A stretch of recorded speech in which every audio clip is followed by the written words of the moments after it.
Hello, third graders. Welcome to your TV classroom. Today is Tuesday, December 15th. How are you today? I hope you had a good evening last night. Before we get started, let's check our zones. How's your body feeling? How are your emotions feeling? How is your brain feeling? Mabel? Not Mabel. Rafa. I even put Rafa there and then I said Mabel. I am really struggling having all of our learning buddies up here together. It's all right, friends. I guess we'll just all be in it together. So, my brain is feeling normal. My body's feeling calm. I have a little bit of a sore lip because I bit it really hard last night. So I was a little blue, but otherwise I'm pretty green. How are you doing today? Great. All right. Before we get going, you're going to make sure you have your materials. You want for this lesson to make sure you have counters, your whiteboard, and your learning buddy. But it's Tuesday. That means it's True or False Tuesday. If it's true, we go ding, ding, ding, ding, ding. If it's false, we go wah, wah. All right, friends. Take a look at this first problem. Is it true or is it false?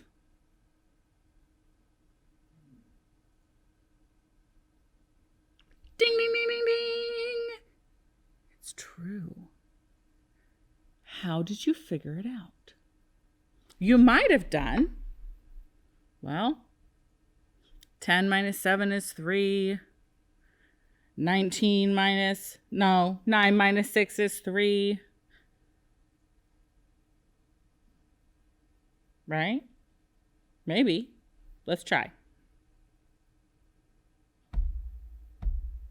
Friends. Technology, not my friend today, but that's okay. We're going to power through. So if we did the standard algorithm,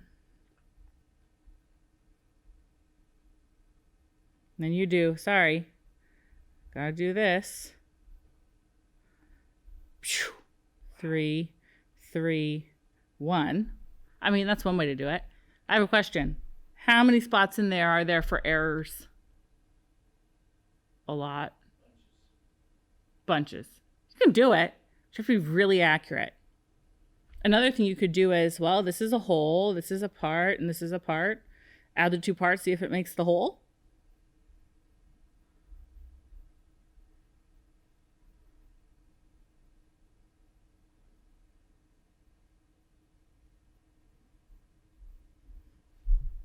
That worked. Or you could do number line. It was true. What about this one? True or false?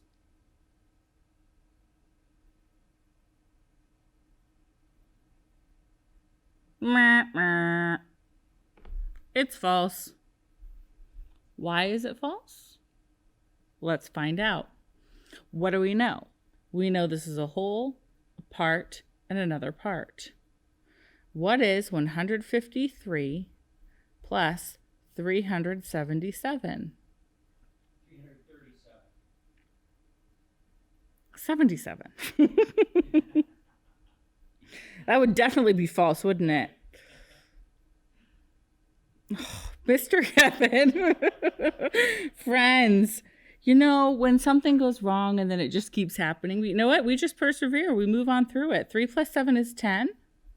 5 plus 3 is 8, and 1 more is 9. We know right there that this is false because we needed it to be 500, and this is going to be something 90. It's not going to work. Okay? So it's false. We don't even have to go any further. We know it's false. Uh-oh. Now we have to do both sides. Remember, this equals sign means is the same as. Is the difference on this side the same as the difference on the right side? So let's see. What is 267 minus 234? Well, what's 7 minus 4? 3. What's 6 minus 3? 3. And 2 minus 2 is 0. Well, we're going to have to do some borrowing and carrying here. 10, 9, whew. Okay. Oh, wait a minute. You're right, Pebble. Pebble said, Mrs. Wally, you don't have to do all of that. What do you mean, Pebble? Oh, I could add 33 to 367 and see if I get 400. Oh, because this would be a part, and that would be the whole. Let's see. What's 7 plus 3? 10. What's 6 plus 3? 9, and one more is 10. It is 400. Guess what? This is true. Ding, ding, ding, ding, ding, ding, ding. Do you understand what Pebble said there?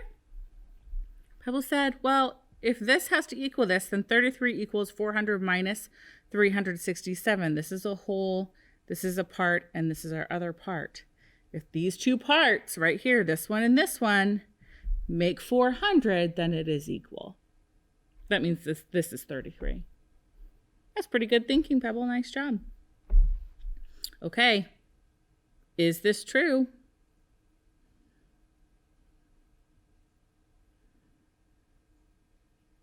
Ding, ding, ding, ding, ding. It's true. Today, we are learning how multiplication and division are related. We talked a little bit about this yesterday. We talked about adding and subtracting, how there's parts and wholes, and then with multiplication and division, there's factors and a total quantity. And in multiplication, we call that the factor times the factor equals a product. And in division, the result of the dividing is the quotient. Let's learn some more. This is why you needed counters. Use counters to model and solve this problem. So Mr. Kevin's going to get our whiteboard up. I have counters. We're going to model it, and then we're going to solve. So, are you ready? Perfect. Mr. Brown has 12 markers. Not Mr., Mrs. Friends, I need to eat some food. I think that's my problem. Mrs. Brown has 12 markers. She puts 2 markers in each cup. How many cups are there? So what's happening here? Here we've got someone with markers and cups. What are we trying to figure out?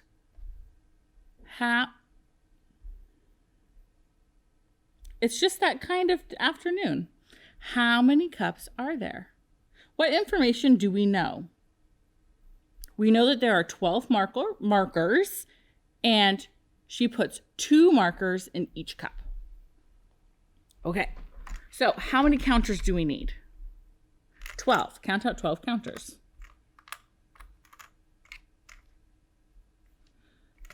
Okay, I have my 12 counters. And what does the problem say is happening? She puts 2 in each cup. So we need to separate our counters out into groups of 2. Go ahead and do that.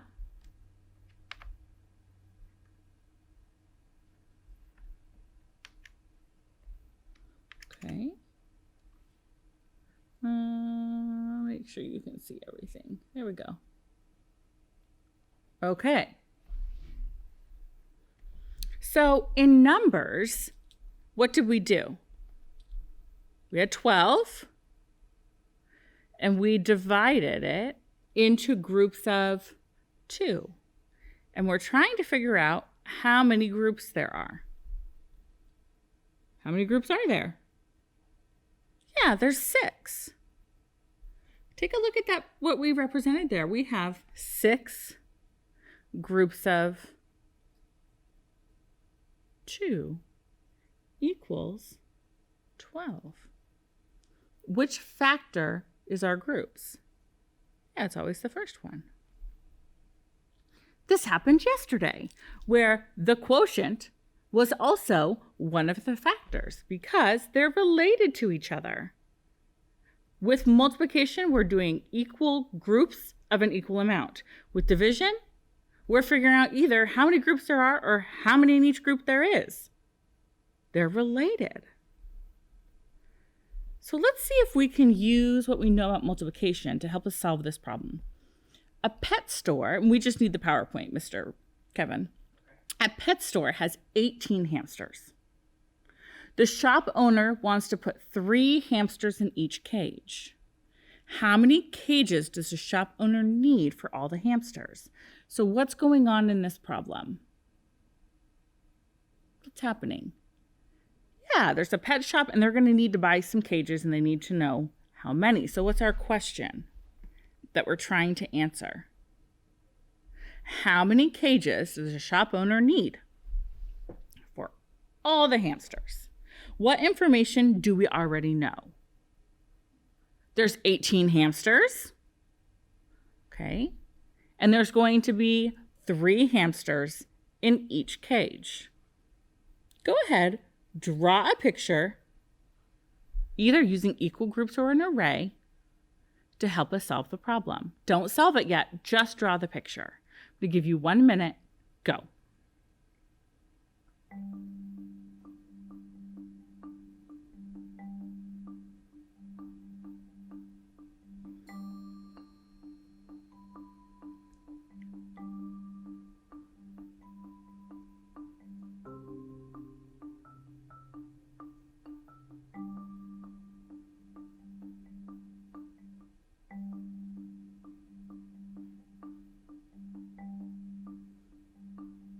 All right.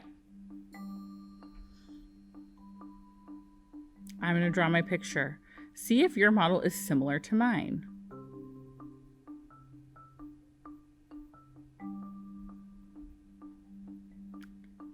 I drew groups of 3. I now know I have 1, 2, 3, 4, 5, 6 groups of 3. 6 times 3 equals 18. Now, what was I trying to figure out? How many cages we needed. I had 18 hamsters. I divided those hamsters into groups of 3, and I need to figure out how many cages we needed. Well, how many cages did we need? Take a look at our multiplication problem. 6. Because 6 groups of 3 is 18. So 18 divided by 3 equals 6. It's like when you learned that when you're adding, if you have a whole and a part, and you know the other part, you already have the answer. You don't have to subtract on your fingers anymore. Do you remember that? Same idea with multiplication and division. Okay, we did all of that. Nice job. Did you get 6? See if you get 6. Try it. Yeah. 6 groups of 3. 18 divided into groups of 3 equals 6 groups. Okay.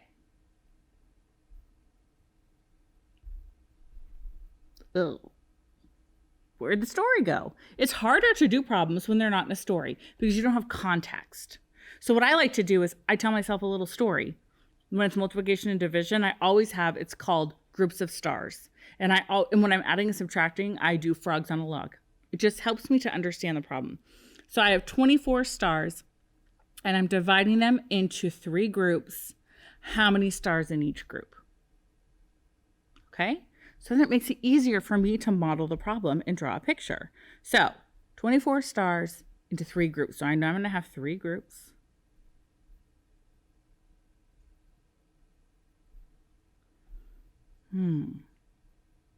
And let's start sharing out. You do it too.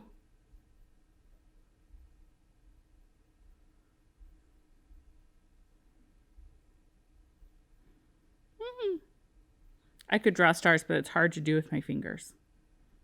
Okay. What do you see here? 3 groups of 6, 8. Just kidding. Oh, friends, my blood sugar is definitely low. I definitely need to eat some lunch. 3 groups of 8.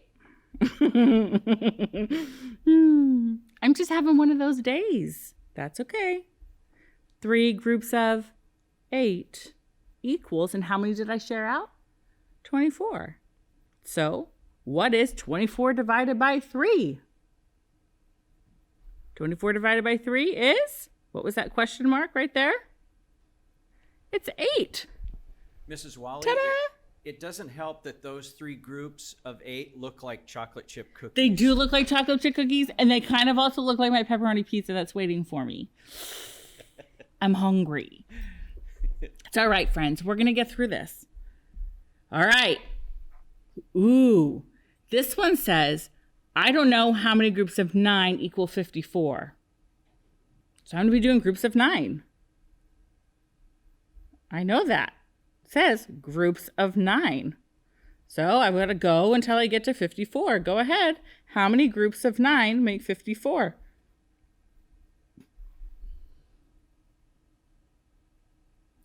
Six groups of 9 make 54. So 54 divided by 6 equals 9. So our question mark is 6. Kiss your brains.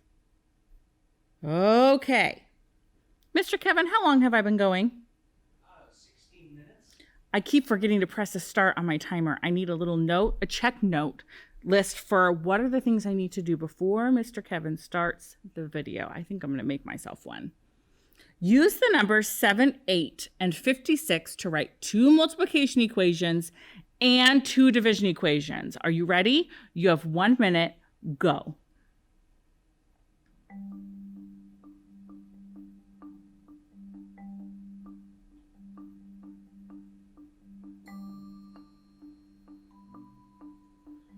If you're writing 7 times 56 equals 8, I want you to think about, is that reasonable?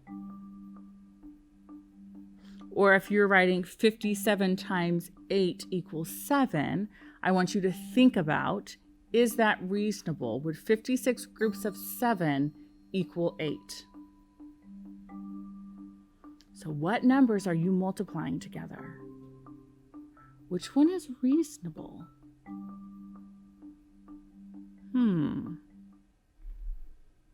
7 groups of 8 is the same as 56. How do I write my other multiplication equation? Switch the factors. 8 times 7 equals 56. Now, how do I use that information to write a division equation? 56 divided by 7 groups equals 8 in each group. 56 divided by 8 groups equals 7 in each group. There they are. It's just like the adding and subtracting fact family. Isn't that so cool? All right, your assignment today, page 245 and 246. And you're going to continue doing this work. And look, there's muffins on the page. They know it's time for Mrs. Wally to eat her lunch. Today, did we explain multiplication? Did we explain division? Did we model and talk about how it was related? Yes, we did. We learned how multiplication and division were related. All right? Okay. Now, before you do your break, you need to make sure you have your ELA packet, your pencil, and your learning buddy ready to go for your lesson with Miss Oslin. All right, third graders, I'll see you tomorrow. Bye. Hi, kids. Welcome to Jurassic Parkour. Walk with me. Today, we are going on an adventure. We are going to be hiking and running in search of a hidden waterfall. But be warned, there will be dinosaurs. These are the rules. 1, keep moving. We will be alternating between hiking and running, but don't stop. If you can't run or walk, try finding other parts of your body you can move. Whenever you hear Dr. Malcolm say, "Must go faster," you you go faster. Don't stop until we make it to the waterfall. Have fun! Must go faster. Let's run! Look out for those dinosaurs! Must go faster. This way. Go faster! Whoa! That was a close one.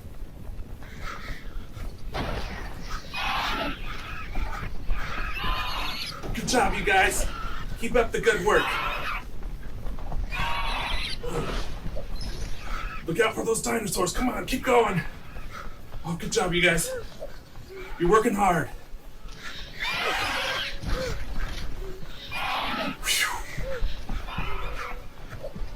Keep up the good work. We can make it.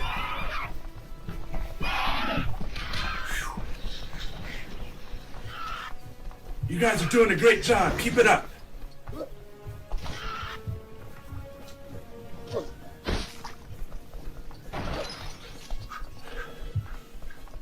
We're almost to our rest spot. Good job. Whew. Good job, you guys. Now it's time for a little break. Slow down and let's go at a walking speed. Good job.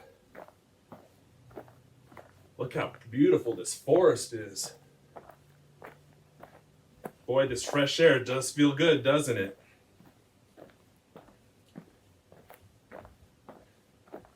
Good job, you guys. You're awesome. Keep up the good work. But get ready. Must go faster. Oh no! More dinosaurs! Look out! Look out, guys! Start running!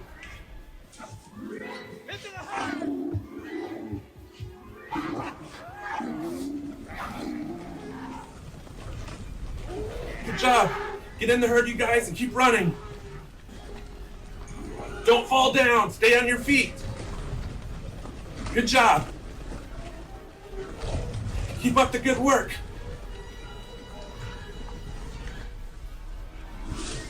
Let's make it to the forest!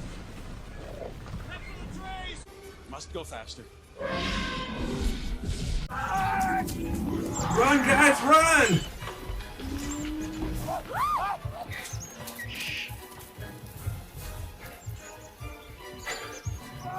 First dinosaurs, now volcanoes? Oh, come on.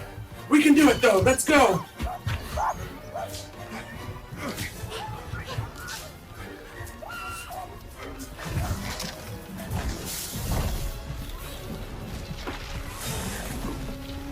Keep going. We got this. Whoa. To the trees. Whew. Nice job, everybody. We made it to another safe spot. Wow. Look how pretty this water looks. Boy, I could go for a swim. We're getting closer to the waterfall, so keep up the good work.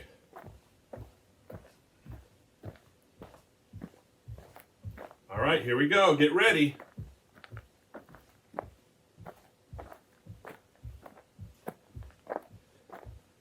Catch your breath. All right.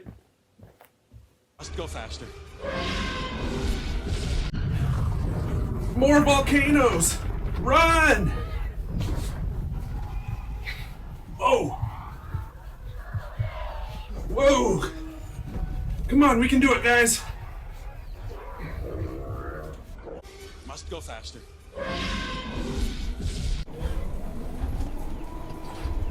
All right, here we go, guys.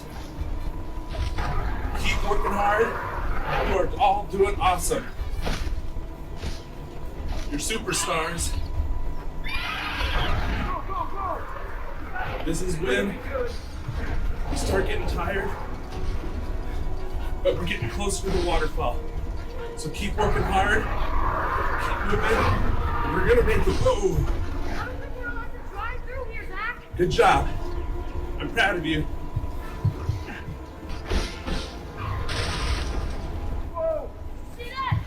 Woo!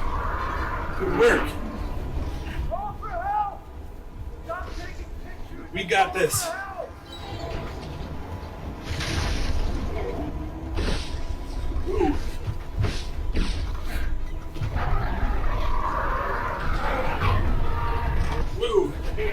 This has been the wildest hike I've ever been on.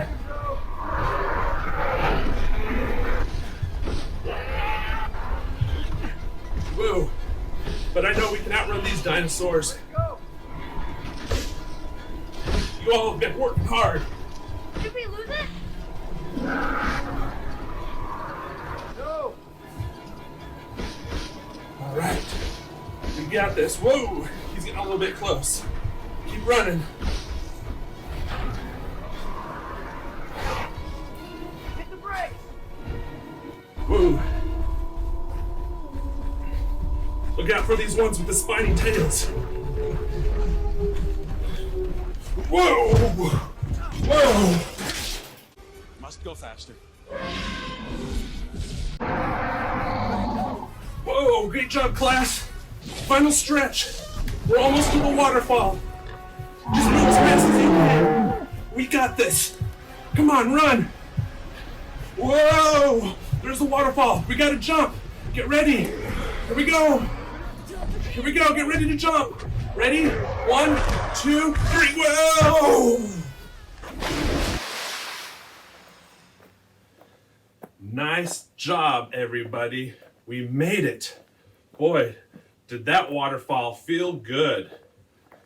Now, we're going to have a little bit of a warm down.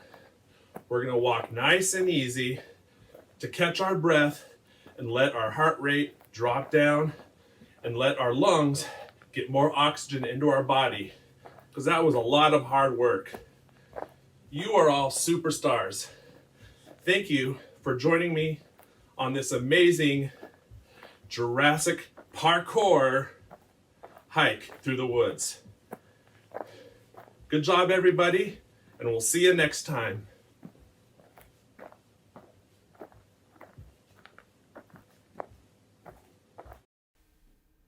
Hi, third graders. Welcome back from your break. I'm going to make sure that my timer has started, and it has. Go team. I hope you had a great break. You should have gathered your materials. You should have your learning buddy. You should have your ELA packet. You should have your pencil. You do also need your writing notebook, and you need all of the graphic organizers that we've been completing all about writing biographies. So I'll give you another moment to either catch your breath after your break or to gather those additional materials if they're not close by.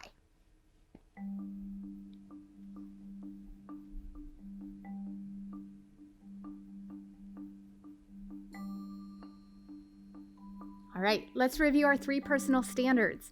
This is the way that we behave when we come together so that everyone feels safe thinking and speaking and sharing. Show respect, make good decisions, solve problems. Just there, we solved a problem. We didn't have all of our materials, so we paused, allowed you to have an opportunity to gather them, and now we're ready to go. We have been doing a lot of reading and thinking and writing about biographies, and you'll remember that the word biography comes from 2 Greek words, bio, meaning life, and graphy, which is script or to write. We today are learning how biographers, those are people who write biographies, choose inspirational subjects about whom they have strong opinions and want to research further. So today you're going to do some thinking about the subjects that you've been brainstorming about who you could write a biography about, and you're going to choose today. You're going to choose one about which you have strong opinions. We've been practicing that, coming up with words that describe the subject of biography, and who you want to research further. Who do you want to learn more about? And who are you going to be able to research more? It has to be someone where there's information about them out there somewhere that you can gather to write your biography. Now, we learned from Faith Ringgold that she had strong opinions about Rosa Parks, and she felt a deep connection with Rosa Parks. And there was a lot of research out there, a lot of information out there about Rosa Parks that she could use to write this biography, If a Bus Could Talk, the story of Rosa Parks. We also learned about David A. Adler and Michael S. Adler and how they used Cesar Chavez as the inspiration for this biography because they felt a deep connection to him and They had strong opinions about him. And there was a lot of information in the world that they could use to research their biography. Same thing with Tanya Lee Stone and her biography, Elizabeth Leads the Way, Elizabeth Cady Stanton and the Right to Vote. Our author felt very passionately about Elizabeth Cady Stanton and the work that she did. She had a strong opinion about her as a person, and there's a lot of information out there about Elizabeth Cady Stanton that our author could draw from or use to write this biography. Finally, we read MANFISH, A Story of Jacques Cousteau by Jennifer Byrne. Jennifer Byrne felt a strong connection to Jacques Cousteau as an explorer and an inventor, and she was able to find a lot of information about Jacques Cousteau out in the world. In fact, she lists, and I know this is kind of blurry, but she lists where she got some of her information, or she lists how she found, or other ways that you, if you want to learn more about Jacques Cousteau, where you could find more information. There's the Cousteau Society, which is founded by Jacques Cousteau in 1973 for research, exploration, and education. You could join as a Cousteau Kid to receive Cousteau Kids magazine. I don't know if it's free, but it might be worth checking out. There's also Cousteau's films that he created that you could watch. You could read his books. She lists the marine world. The most natural history museums have wonderful informative exhibits about the ocean world. You could also visit ocean research centers or take snorkeling or diving lessons. I also know that our zoo and aquarium here in Tacoma is putting up films and videos on YouTube all about the animals and underwater life. The Point Defiance Zoo and Aquarium. There it is. If you search YouTube, I know they have free videos that you could watch. She also talks about caring for our planet and following Cousteau's lead. So I want you to find this document that we started talking about. I think it was last week. It is page 11 in your ELA packet. You started completing this. So I want you to get this document out in front of you. I'll give you a moment to do that.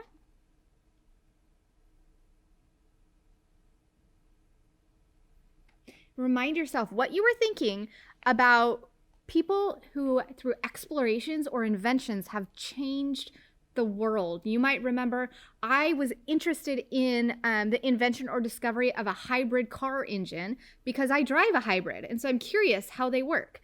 I wasn't sure who the person was who invented those, so I would have to do more research. And what I wonder about it is, how does it work? How is it different than a strictly gas-powered engine? I had lots of questions. Remind yourself what you were thinking on this document. This you did yesterday, my passion,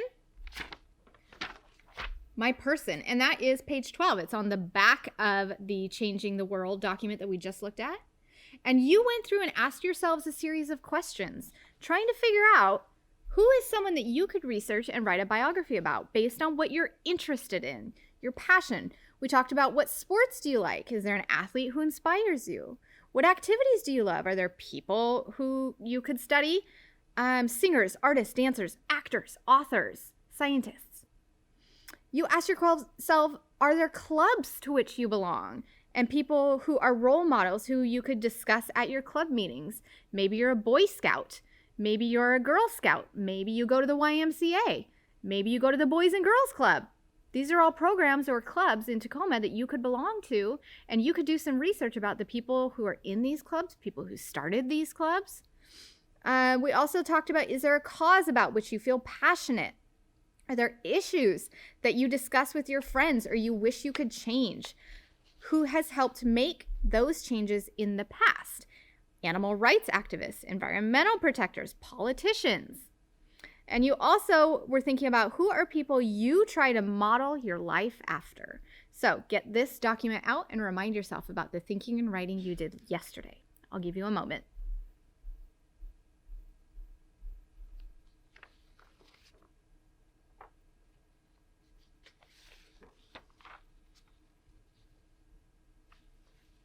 Now, today we are going to, and this is a typo on my slide, it's page 15, not page 12. Let me fix that here. Do, do, do.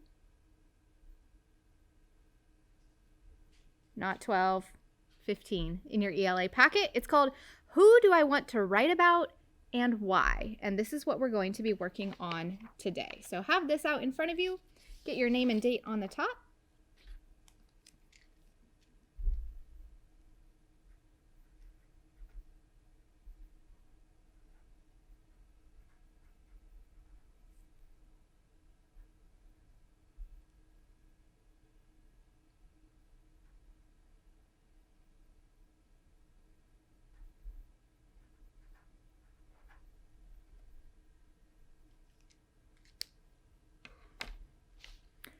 Now, Miss Oslin? yes, So Jacques Cousteau's magazine for kids yes. is $30 a year. Woo, $30 a year. You get 4 copies a year. Four copies. So it's a quarterly. Okay. Yeah.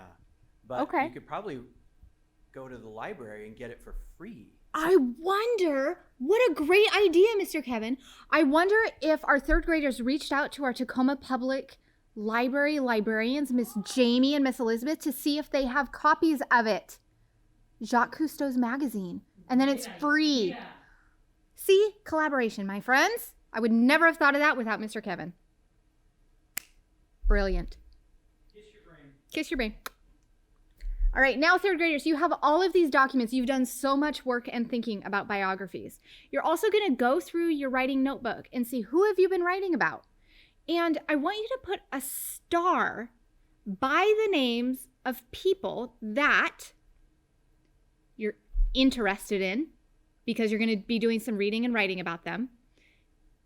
Someone you have an opinion about, a strong opinion. You feel strongly about their cause, what they did, what they invented, who they were as a person, and who you think you would actually be able to find more information about in the world. Maybe by connecting with your Tacoma Public Library's librarian. I don't know. Go through. Put a star by those people that you think you feel strongly about, you have an opinion about, and there is more information about in the world. And I'm going to do the same thing with my documents. Let's see. This is from people who have made a difference. I definitely think there's more information about her.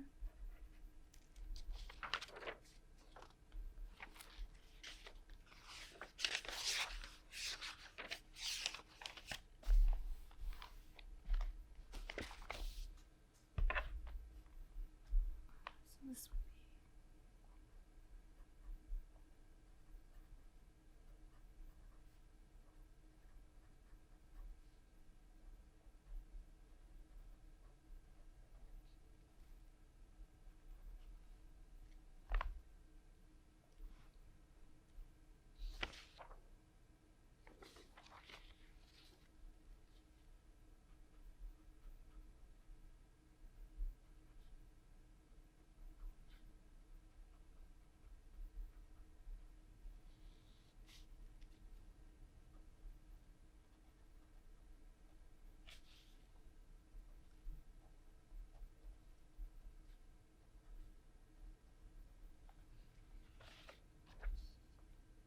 okay, hopefully you have 2 or 3 people that you have identified by placing a star by their name on your documents or in your writing notebook about people who you feel strongly about, you have a strong opinion, you think you could find more research about, and you're interested in. So for example, I was looking at my Changing the Way the World Works. I was thinking about the hybrid car engine, and I don't know the person who invented that. I'm sure I could look it up really easily, but it's really not that interesting to me right now.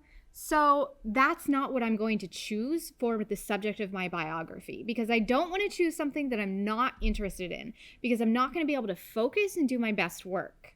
It'll get kind of boring for me. So I'm going to put that off to the side. The people I came up with were Sarah Josephina Hale, and I did some thinking about her a couple weeks ago, and I think there's quite a bit more research, because when I looked up her Wikipedia page, there was a lot of information. So I think I could find a lot of books about her. Greta Thunberg, I know for sure I could find a lot of information about her. She's an environmental activist. So I would be really interested to learn more about her. And then Elizabeth Cady Stanton, much like Tanya Lee Stone, writing Elizabeth Leads the Way. I'm passionate about it. I'm interested in it. And I think there's a lot of research out there. Mr. Kevin. Yes, some of the kids might be interested to know that Dr. Ferdinand Porsche designed the first hybrid car in 1898. Can you believe? What? I know. 1898? Now, I find that very interesting. Some kids might really want to write about something like that. Okay, well now I'm more interested in it, knowing how long ago that was. What was the name of the person? Dr. Ferdinand Porsche, the guy who invented the Porsche. You know, the fast sports cars? Yeah. He also designed and built the first Volkswagen. Really? Yes. Is Porsche spelled with a C or an H? Or a C or an S? Porsche. Oh, both. S-C-H-E. That's right. Okay. Wow. So now I'm wondering, what was that like that long ago? Okay. See, third graders, when you get more information, you have more questions and you get more interested in a topic. So then what was the first hybrid engine like? I don't know. Okay. Well, that complicates things for me because now I'm kind of more curious about that. All right. That's okay. As writers, you could write more than one biography. Here we go.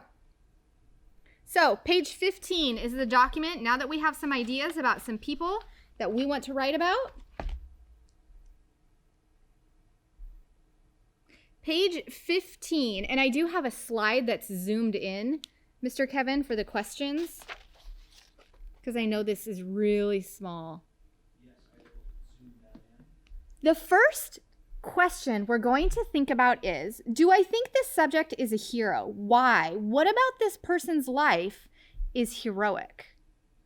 Also think about, do I think this subject's story is inspirational? Is this person's story going to make people want to do things and do more, maybe create more change, maybe make their own inventions?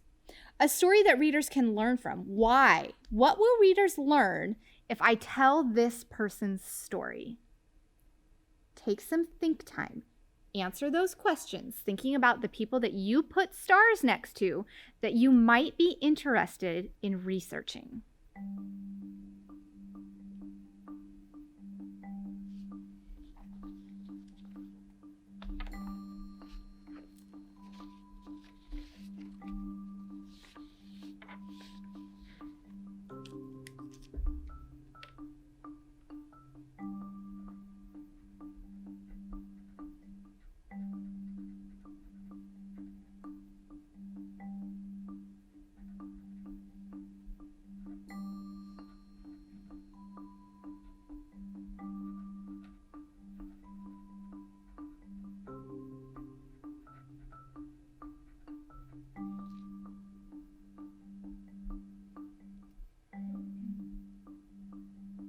Okay, so now I'm making a connection between the two people that I've kind of narrowed this down to, Greta Thunberg and Dr. Ferdinand Porsche.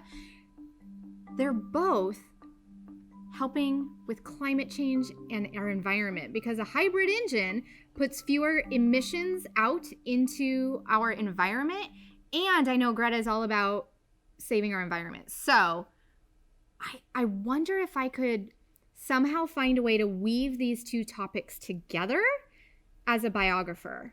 Do I think they're heroic? Absolutely. There are people who don't think that climate change is an issue, but Dr. Ferdinand was at I don't know when the beginning of all this issue came up, but certainly the work that he did in 1898 is playing a role now today.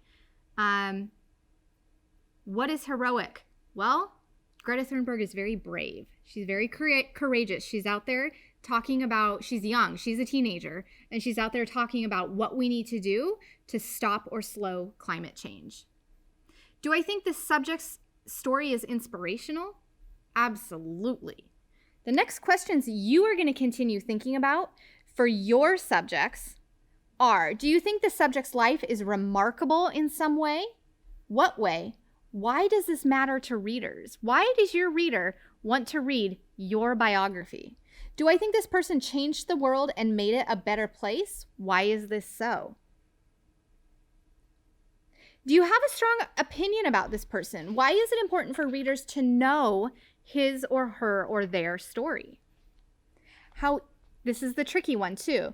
How easy will it be to find research on this person? Have I seen books about this person in our classroom, school, or the public library? Will I find information about this person on websites? If there's not a lot of information out there about your person, it's going to be rather tricky for you to write your biography. So think really hard about that one.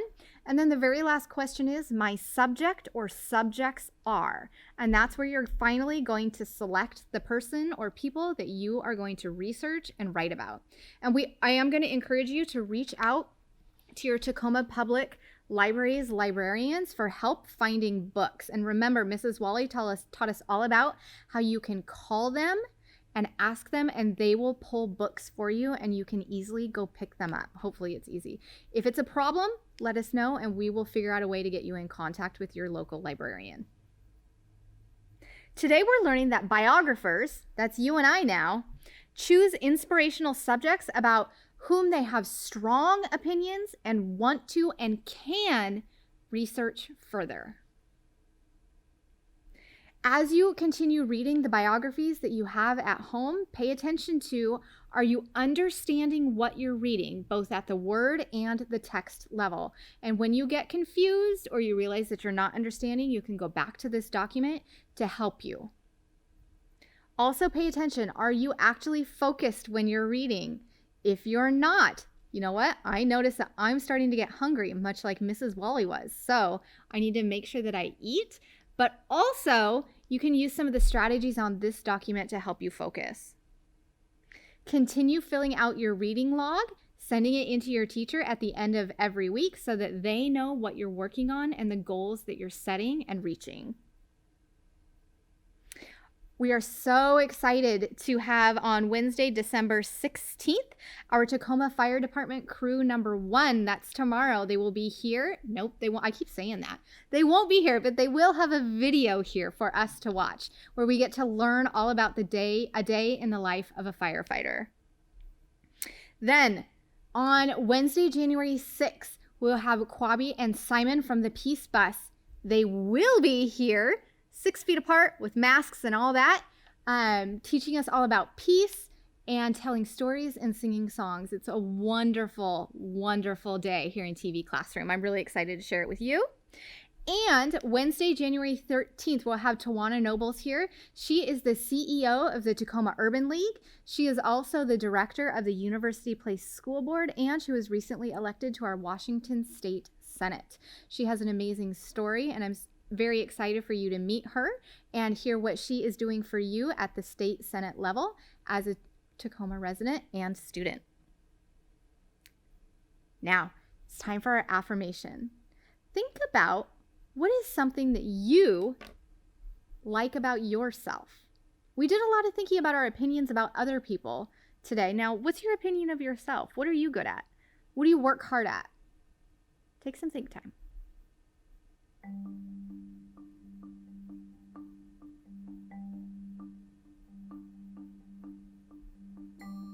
You are a strong learner. Say that to yourself. I am a strong learner. You are.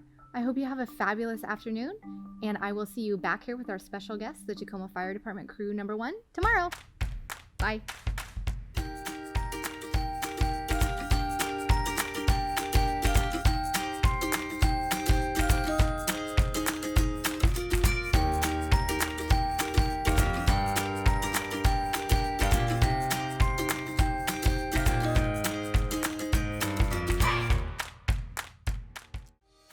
Hey kids, we want to see your work.